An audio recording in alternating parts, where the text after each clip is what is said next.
Hi friends, అందరూ బాగున్నారా? సింపుల్గా క్యారెట్ హల్వా ఎలా తయారు చేయాలో చూపిస్తానండి. ముందుగా నేను 1/4 కిలో దుంపలు తీసుకున్నానండి. శుభ్రంగా కడుక్కొని తొక్కులు తీసేసి తురుముకొని పక్కన పెట్టుకోవాలి. ఆ తర్వాత పొయ్యి మీద మందపాటి బాండీ పెట్టుకొని అందులో 5-6 స్పూన్లు నెయ్యి వేసి జీడిపప్పు వేసి బ్రౌన్ కలర్ వచ్చేదాకా వేపుకొని పక్కన పెట్టుకోవాలి. అదే బాండీలో తురుము ఉంటుంది కదండి క్యారెట్, ఆ తురుమును పచ్చివాసన పోయేదాకా వేపుకోండి. వేపుకున్న తర్వాత అందులోనే 1 గ్లాసు పంచదార పోయండి. అందులోనే 1 గ్లాసు పాలు పోయండి.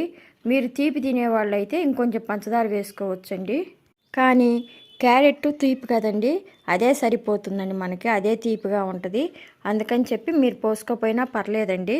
మీరు జ్యూసీగా తినాలనుకుంటే కొంచెం పలసగా ఉన్నప్పుడే పక్కన పెట్టండి. లేదంటే బాగా కలదిప్పండి, చిక్కగా అయిపోతుందండి. ఆ తర్వాత క్యారెట్ హల్వా సింపుల్గా తయారైపోయినట్టే. మీ పిల్లలైనా పెద్దవాళ్ళైనా బాగా ఇష్టపడతారండి. చూడండి ఎంత బాగా వచ్చిందో. నచ్చితే లైక్ చేయండి, సబ్స్క్రైబ్ చేయండి, కామెంట్ చేయండి.